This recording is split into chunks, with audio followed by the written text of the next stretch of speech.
계시죠? 예, 지금 고려대학교 심리학부의 교수로 있는 허태균입니다. 사회심리학자입니다. 사회심리학은 처음인데 사회심리학이 뭡니까?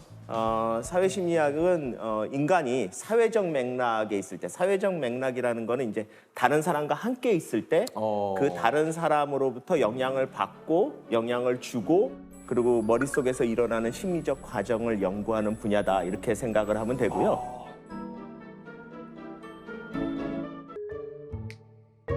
21년 동안 심리학을 연구하셨지만 파악하기 힘든 심리는 누구? 제일 힘든 사람은 역시 가족, 특히 아내. 우리 사모님. 예, 약간 부부싸움 이런 거 할 때 이제 심리학을 이용해서 유리한 지점을 선점해야 되겠다. 뭐 이런 게 좀 있었어요. 그래가지고 제 아내가 뭐라 그러면은 제가 그거는 당신 무의식에서 무슨 뭘 원해서 그런 거야 이러면 자기는 아니래요. 그게 아니래. 그러면 그러니까 무의식이야. 제가 그랬거든요. 야, 화난다. 몇 번 하다가 안 했습니다. 그러셨구나. 네, 그러고 나니까 제 무의식이 무너지더라고요. 네, 그래서 자녀분들과의 갈등이나 이런 거는 좀 없으신 편이세요? 어떠세요? 아니요, 전혀 없을 수는 없죠. 제가 아들이 둘인데요. 네. 그렇게 저를 어려워하지는 않아요. 그건 되게 좋은 것 같아요. 근데 교수로서는 별로 안 좋아해요. 왜요? 수업을 듣고 나오면 그렇게 교수 욕을 해요. 그 아드님께서? 네, 아들이. 어. 그래서 제가 옆에서 야, 듣는 교수 기분 나쁘다. 그러지 마라. 이제 제가 그러거든요. 가만히 듣다 보면 제 모습이 보이는 거예요, 거기서. 그러면서 끝에 제 아들이 저한테 그래요. 아빠는 안 그러지? 그러는 거예요. 속으로 이거는 아닌데 하는 느낌이 드는데 그래서 제가 교수로서 어떻게 살고 있는지는 제 아들한테는 안 보여주려고 노력하고 있어요. 이게 이제 교수님의 한국인의 행동 속 숨겨진 심리에 관한 이 강의가 좀 화제가 됐는데 한국인의 심리에 대해서 이렇게 집중적으로 좀 연구하시는 이유가 있습니까? 사실은 처음부터 그렇게 연구한 건 아니에요. 저는 미국에 가서 유학을 해서 굉장히 서구 중심의 어떤 정통 심리학이라 그럴까? 그런 거를 좀 배웠는데 근데 야, 저게 굉장히 필요하다. 왜는가 하면 기존의 서구 중심의 심리학으로 설명하지 못하는 부분이 있다라는 걸 깨닫고 있다가 이제 모험적인 학문 분야로 옮겨갔다. 네. 오랜 시간 연구를 하면서 발견한 한국인만의 어떤 심리가 좀 있다면 가장 근간이 되는 거는 이제 관계주의. 관계주의. 그러니까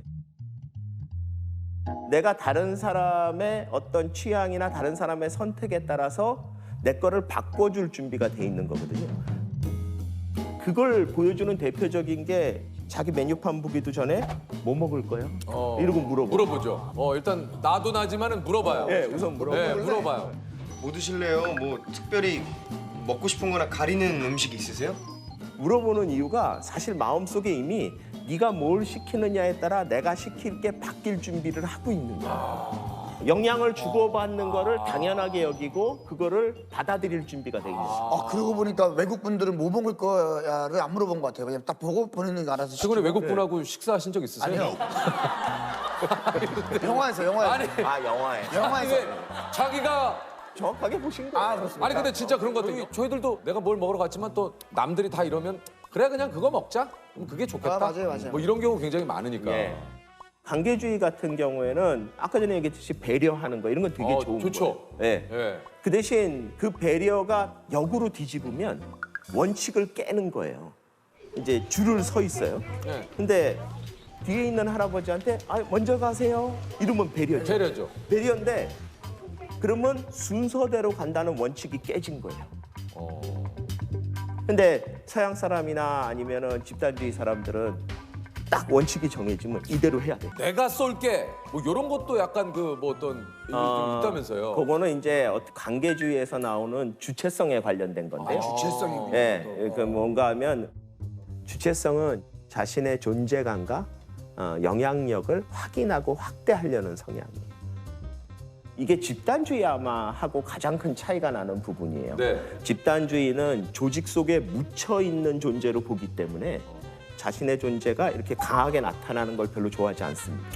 그런데 관계주의는 집단 속에 묻히는 게 아니라 1대1 관계로 가지는 거거든요. 한 사람 한 사람의 존재가 굉장히 소중해집니다. 그 사람한테 영향을 받아야 되니까요. 그리고 나도 영향을 줘야 되고. 네. 그러다 보니까 자신의 존재감을 아주 강하게 가지고 싶어요. 그게 주체성으로 나타나는 거거든요. 아, 그래서 이제 뭐 내가 쏠게 이런 것도 뭔가 그런 속에서 오는 나의 존재감을 좀 드러내기 위한. 그렇죠. 뭐 그나마 괜찮아요. 그걸 할 만한 이유가 있는 날이면. 뭐 자기 생일이라든지 진짜 좋은 일이 있으면. 근데 우리나라 사람들이 특이하게 별 이유가 없는데 자꾸 밥을 사잖아요. 한 몇 번 받아먹고 나면 지가 뭔데? 이런 느낌이 딱 아 듭니다. 그런 것도 있어요. 그런 것도 네, 있어요. 지가 뭔데 희한해. 뭐 아니 뭐 지가 뭐 돈 있으면 얼마나 있다고 그렇게 몇 번. 약간 나 무시하는 거야 뭐야 막. 그게 이제 그걸 존재감을 자꾸 드러내면 한국 사람 입장에서는 그걸 불편하게 여기는 부분이 좀 있는. 아니 이게 저 주체성이 강해서 생기는 긍정적인 부분과 또 부정적인 부분이 또 있다고 그래요. 강해서 생기는 긍정적인 거는요, 생각을 잘합니다. 우리나라 사람들이 이 창의력이 좋아요. 그런가 하면 원칙이잖아요. 이러고 넘어가는 법이 없어요. 전부 다 이거 어떻게 하면 좀 더 할까? 어떻게 하면 그래서 그 인터넷이나 이런 데 보면은 막 이걸 이렇게 사용해? 예. 심지어는 그걸 만든 분도 이런 기능을 그럼 인터넷 그런 거 있잖아요. 예. 제품 개발자도 잘 모르는 사용법을 맞습니다. 우리나라 누군가가 그 만들어내잖아요. 사용자들이 이게 뭐 예. 기가 막힙니다. 전 세계에서 거의 최고인 것 같아요. 왜 처음에 우리가 음식을 가위로 자르는 걸 보고도 외국 사람들이 놀랬다 그랬죠. 아 맞아. 음식은 칼로 쓰리는 건데 근데 우리는 예. 아니 잘라지는데 이건 뭐 칼이나 가위나 아니 그 좀 이렇게 좀 긍정적인 부분도 있다면 또 혹시 좀 부정적인 부분도 좀 있을까요? 똑같습니다. 생각을 많이 해요. 네. 그래서 자기 멋대로 해요. 공사하는데 이렇게 가면 자기가 보기엔 이게 좋을 것 같다.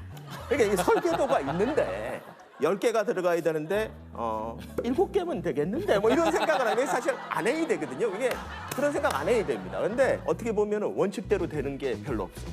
맞아. 아 정해진 틀 안에서 움직이는 게 네. 재미없어요. 문제는 말만 하면 괜찮은데 진짜 찾아요. 맞아. 이게 문제예요. 그러니까 못 찾으면 괜찮아요. 근데 하고 나서 나중에 보면 이렇게 하면 안 되는 건데 이제 그런 일들이 너무 일상에서 많아요. 아 맞아. 우리가 그래서- 참 그래.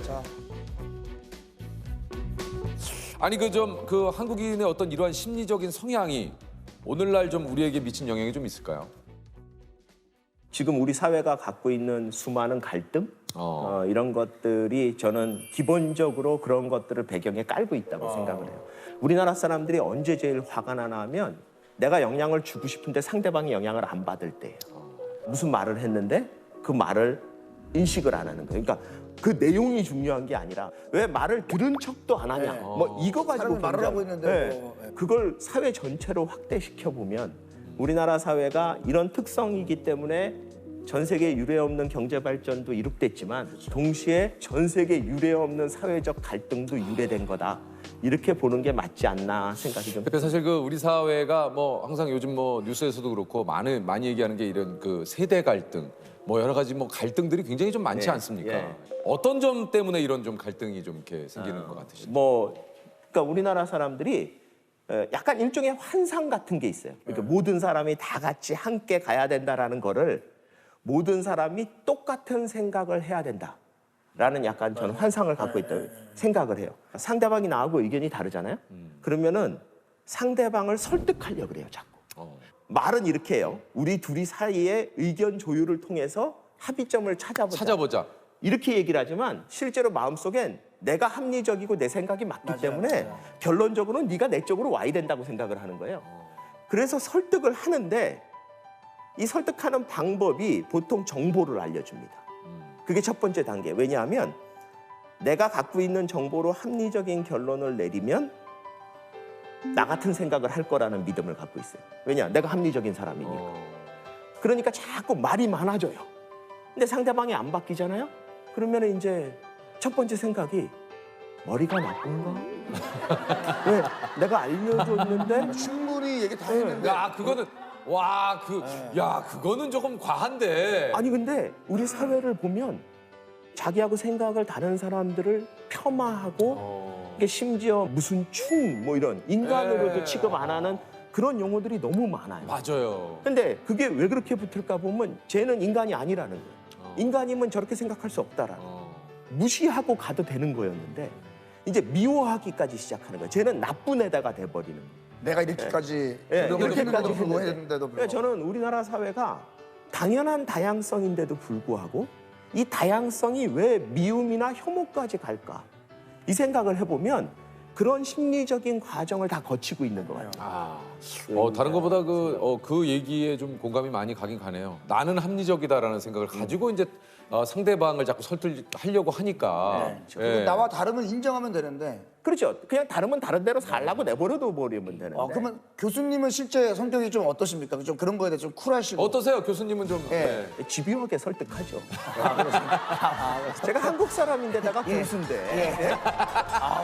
멋지시네요. 지금 얘기하시면서 좀 느꼈어요. 나는 합리적이다라는 예. 그 생각이 어느 정도 교수님도 좀 깔려 있구나. 그럼요. 제가 하는 말은 다 맞는 거예요. 아니 그 확신이 없으면 강의를 못 해요. 근데 그것도 그렇지. 네? 그것도 맞네. 아니 우리 관계에 대해서 아까 좀 얘기를 많이 해주셨지만 한국인들이 지향해야 될 관계를 좀 얘기를 해주신다면. 주변에 있는 사람을 설득하려고 하지 말자. 그게 뭔가 하면 내 기준으로 판단을 해서 잘못됐다고 생각을 하잖아요. 그렇죠. 그러면 애정이 있으면 있을수록 더 설득하려고 그래요. 그 대표적인 게 자녀예요. 자녀가 뭘 하면 넌 그래서 어떡하니? 너 그렇게 공부해가지고 안 된다. 내 나이 때는 안 그랬다. 뭐 내가 학생일 때는 뭐 이런 얘기하는 게 최악이거든요. 자꾸 자기 기준으로 자녀를 보기 때문에 그래요.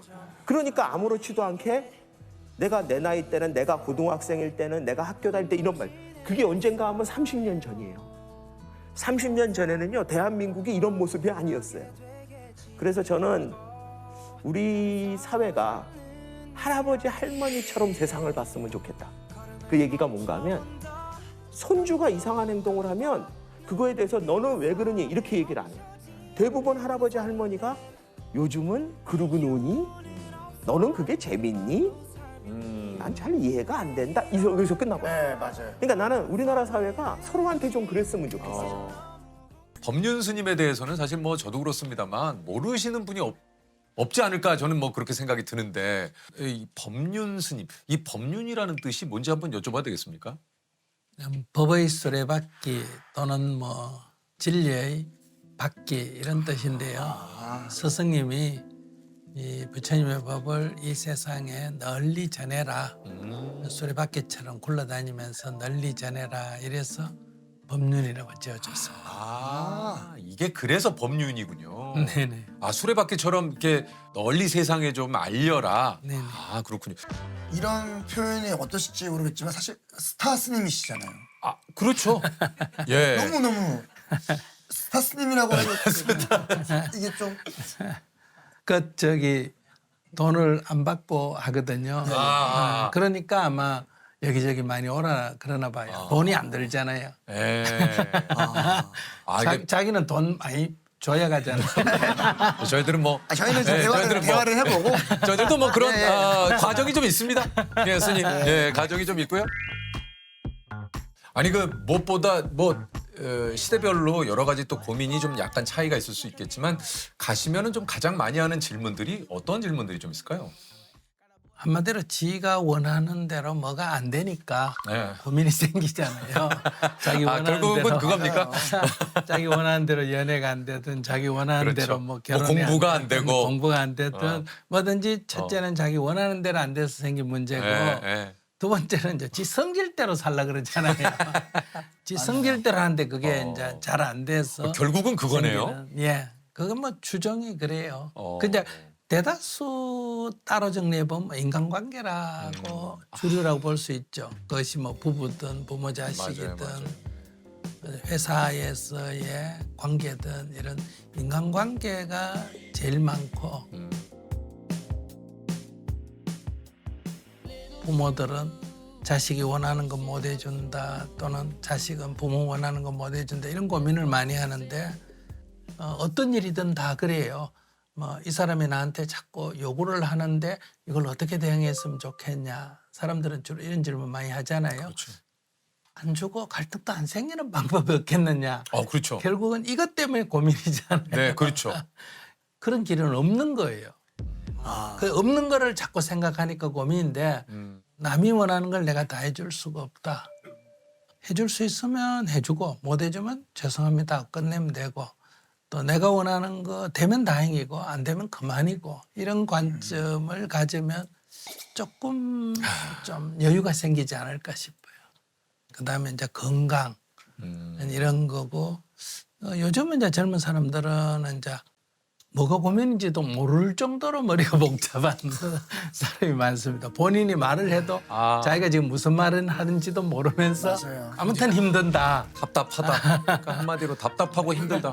그러니까 여러 가지 고민과 뭐 고민이 얽히고 설켜서 내 스스로도 하나를 뽑아내기가 힘들 정도로 너무 심적으로 힘들고 복잡하다는 얘기겠죠. 그래서 스님이 그 얘기하잖아요. 어차피 세상은 내 뜻대로 안 된다. 그런 얘기 많이 하시잖아요. 네네. 예. 아니 제가 그 뭐 이름을 대면 누구라고 알만한 유명한 야구 선수인데 예, 예. 이분이 1부에 있다가 2부로 떨어졌어요. 예, 예. 미국에서는 1부로 있으면 비행기 탈 때 네. 1등석을 맞아요. 타고 맞아요. 완전 대우가 다르죠. 그다음에 이제 2부로 떨어지면 이제 이코노미 타고 네네네. 버스로 타고 이동하고 맞아요. 그러니까 이게 모멸감, 자기 모멸감 때문에 이제 야구를 그만두겠다, 은퇴하겠다 상담을 한 적이 있습니다. 뭐라고 얘기를 해주셨습니까? 글쎄 물어봤죠. 너 야구 언제 시작했니? 그러니까 중학교 때 했습니다. 중학교 때 야구할 때 돈 벌려고 했나 재밌었어 했나? 재밌었어 했으니까. 그러면 실업단에 처음 취직할 때 네가 엄청나게 기뻐했을 때 받은 돈하고 지금 너 2부 리그에 있다는 이 돈하고 어느 게 많나? 이러니까 지금 2부에 있지만 이게 10배도 더 많대요. 그래서 왜 10배 받고 그때는 10분의 1 받고도 기뻤는데 지금 왜 10배 받고도 안 기뻤냐? 앞으로는 야구를 재미로 해라. 이걸 돈을 기준으로 하지 말고 첫 출발, 이게 초심이라 그러잖아요. 재미로 해라. 그랬더니 이분이 그 상담하고 아마 그 뒤에 10년도 더 했어요. 와. 훨씬 더 했어요. 10년도 훨씬 더 했어요. 예. 왜냐하면 이게 항상 톱으로 올라갔을 때는 조금 떨어질 거 아니에요. 떨어져도 출발점보다는 훨씬 그렇죠. 높지 않습니까? 그러니까 이거 얼마든지 할 수 있죠. 남이 뭐라 그러든 신경 쓸 필요 없거든요. 맞아요. 그러니까 맞습니다. 항상 그거로부터 벗어나는 게. 예. 그러니까요, 그죠. 모든 게 마음에서 비롯된다. 그러니까 뭐 가끔 그러잖아요. 이게 옷장보다 어디 나갈 옷이 너무 없어. 이거 진짜 왜 이렇게 입을 게 없는 거야. 입을 거 많거든요. 예. 예. 그리고 저도 녹화를 하다가 제 스스로가 오늘 참 좋았어라고 그냥 스스로에게 얘기하고 하면 사실 제작진들은 뭐야 오늘 왜 이렇게 아쉬워할 수 있지만 저 내 스스로는 기준을 저거. 제 기준을 낮추니까 집에 가서 너무 행복해요. 맞아요. 그 순간 네. 아쉽지만 그래도 벌 수 있다는 게 그럼 얼마나 그럼. 이거 그렇게 생각하면 또 인생이 행복한 게 천지예요. 그렇잖아요. 아니 최고가 되겠다고 노력하는 거 그만두라는 거 아니에요. 그렇죠. 그거는 그대로 하는데 그게 괴롭다면 이게 항상 전제가 돼 있습니다. 그게 괴롭다면 괴롭다면 안 괴로울 수 있는 길은 얼마든지 있다. 조금만 낮추면 안 괴롭게 살 수가 있고 맞습니다. 우리가 다 이게 인생을 행복하게 살려고 하는 일 아닙니까? 맞습니다. 행복하고 살려고 하면서 괴롭다 그러면 모순이잖아요. 그 주변의 기대, 뭐 또 주변의 시선, 뭐 사실 그런 거 없이 살아갈 수는 없습니다만 또 한편으로는 그런 거로부터 내 스스로를 또 약간은 비켜가서 내 스스로 인생, 내 생각대로 사는 게 그게 참 또 굉장히 중요할 것 같아요. 혹시 스님께서는 화를 안 내십니까? 왜 안 내요? 내시는 경우도 있으세요? 예. 네.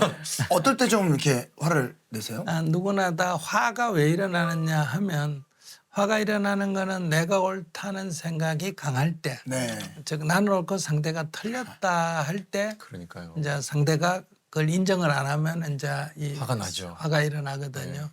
그러니까 이제 자기에 사로잡힌다 그러죠. 그러니까 우리도 어떤 일을 하다가 특히 일 같은 걸 잘하려고 하다 보면 사로잡히기가 쉽잖아요. 맞아요. 그거 안 돼. 왜 그래? 이렇게 이제 하기가 쉽단 말이에요. 내가 어떤 것에 집착한다. 이걸 잘하려고 하는 집착을 하면 이제 누구든지 화가 일어날 수가 있죠. 그러면 이제 그걸 자기가 오래 간직하고 있으면 자신의 건강이나 손해잖아요. 그러니까 내가 사로잡혔구나 하고 이제 금방 내려놔야 되는. 이게 참 진짜 오늘 이게 스님이 나오셔가지고 참 저희한테 이렇게 새겨들어야 할 얘기. 그러니까 나에게 내 스스로 사로잡힌다.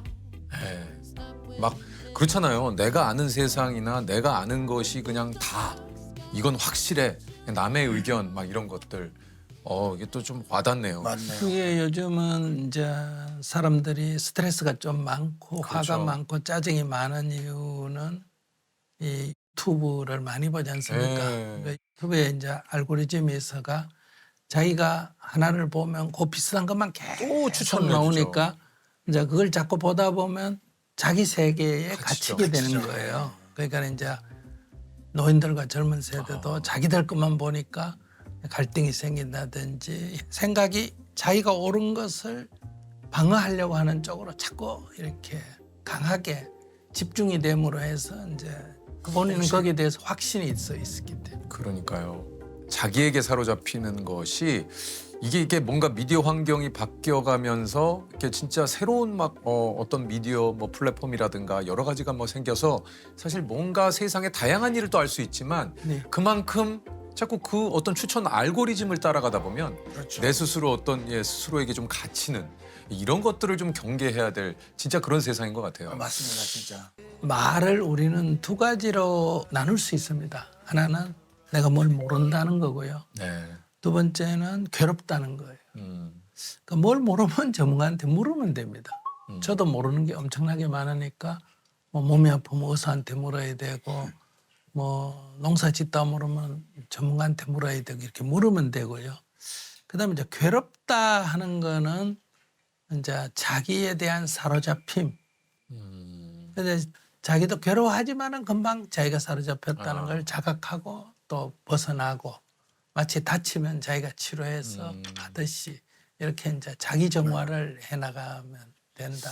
또 많은 뭐 다양한 생각들이 있을 수 있지만 맞추려고 하는 자세. 예. 그러니까 뭔가 내가 더 좀 주려고 하는 그런 마음가짐. 맞네요. 이게 참 중요한 덕목인 것 같아요. 네. 좀 좀 새롭게 이렇게 또 또, 배웁니다. 네. 사람이 뭐 살아가면서 뭐 다양한 고민과 뭐 여러 가지가 있겠습니다만 이게 아까도 스님 이야기하셨지만 이제 인간관계에서 오는 갈등, 고민들 이게 정말 많지 않습니까?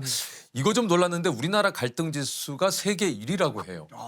예, 영국 그 킹스 컬리지에서 이런 조사를 했는데 왜 이렇게 사람과 사이에는 이런 갈등, 이런 고민 이게 왜 이렇게 자꾸 생기는 걸까요?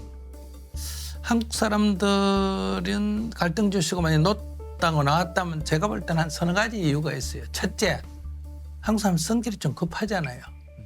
빨리빨리 좋은 면도 많습니다. 그렇죠. 빨리빨리라는 건 약간 조급하다는 얘기잖아요. 그러면 그렇죠. 갈등이 좀 높을 수밖에 없고 그러면 갈등을 줄이려면 서로 다름을 첫째 인정해야 돼요. 음. 그러니까 다르다 하는 관점에 서는 게 존중이죠. 상대를 존중하라 이 말은 떠받들어라 이게 아니라 나와 네. 다른 것을 그냥 인정. 인정해라 이 얘기고 조금 거기서 한 발 더 가면 그 사람 입장에서는 그럴 수도 있겠다. 그러니까 아이 입장에서는 그럴 수도 있겠다. 아내 입장에서는 그럴 수 있겠다. 남편 입장은 그럴 수 있겠다. 이걸 이제 이해라 그래요. 이렇게 이해를 하면 첫째 내 마음에서 화는 안 일어나지 않습니까? 그렇죠. 그 사실 말씀하신 대로 좀 다름을 인정하고 사실 그런다라는 것이 참 이게 평소 실천하기가 쉽지 않죠. 알고 있는데 참 네. 어렵습니다. 네.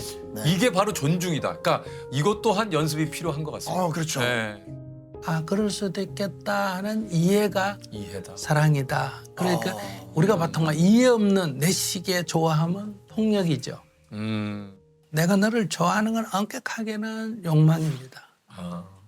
사랑이 아니고 부모가 자식한테 어떻게 매를 때려놓고도 너를 사랑하기 때문에 사랑의 매다 너를 사랑하기 때문에 욕을 했다 이런 건 다 맞지 않거든요. 그러니까 이해가 사랑이라는. 이해가 사랑이다. 네. 참. 자. 우리 또 뭐 저 진짜 한편으로는 또 이런 이야기가 지금 방송을 보시는 분들 가운데는 그런 말씀이 될 것 같다는 생각도 듭니다. 이게 이제 얼마 전에 이제 시리아 내전 지역에 학교를 또 세우기도 네네. 하셨고 이런 구호 활동을 또 우리 많은 분들과 함께 스님께서 지금 또 하고 계시다고 합니다. 지난 1년 동안에 민다나오에 원주민 학교 5개, 그다음에 장애인 학교 5개, 10개를 지었는데 3월 달에 가서는 10개 답사하고 그러면 이제 12월에 가서는 준공식 하고 이제 이럴 때 이런 이제 그 활동에 시간을 많이 보내는 편이에요. 아니 그 저 스님께 한번 또 갑자기 좀 네. 드리고 싶은 질문인데 스님은 뭐 소소한 행복 이런 어, 것들 저는 요즘 그게 많이들 궁금했어요. 얘기하잖아요. 네. 스님의 좀 소소한 행복은 무엇일지 좀 궁금합니다. 그냥 일상생활입니다. 저는요. 음, 일상생활. 밥 먹을 때 행복하지 않아요? 행복하죠. 행복하죠. 굶어 보면 밥 먹을 때 행복하고 목말라 보면 이 물 마실 때가 행복하고 걸어 다녀 보면 트럭 뒤에 타는 것도 음, 엄청난 행복이거든요. 네. 저는 또 하나는 이제 언제나 지금 출발입니다. 이런 관점을 가지고 있어요. 그러니까 어제까지는 연습이고 오늘 시작한다. 오늘이 지나면 또 오늘까지는 연습이고 내일 시작한다. 우리가 시합을 할 땐 약간 긴장하고 이러지만은 뭐든지 연습할 때는 뭐 예를 들어 농구 선수가 연습을 할 때는 들어가도 받아서 또 던지고 안 들어가도 받아서 또 던지잖아요. 그렇죠. 거기는 들어가고 안 들어가고가 별로 중요 안 하단 말이에요. 그러나 이제 그런 과정을 거치면서 들어간 횟수가 점점 늘어나지 않습니까? 그러니까 항상 우리의 인생은 연습같이 생각을 하면 저는 조금 삶이 좀 가볍지 않을까 이렇게 생각을 해요. 그래서 항상 지금 출발, 처음 하듯이 항상 그렇게 하면 어떨까. 아, 예, 참 뭐 오늘 예, 연초에 참 그 네. 많은 분들께서 예, 뭐 또 새로운 도전 또 새로운 어떤 목표를 가지시는 분들도 계시겠지만 난 또 올해 어떻게 시작을 할까 하시는 분들께서도 우리 또 스님께서 해주신 이야기가 뭔가 좀 도움이 될 것 같은 생각이 좀 듭니다.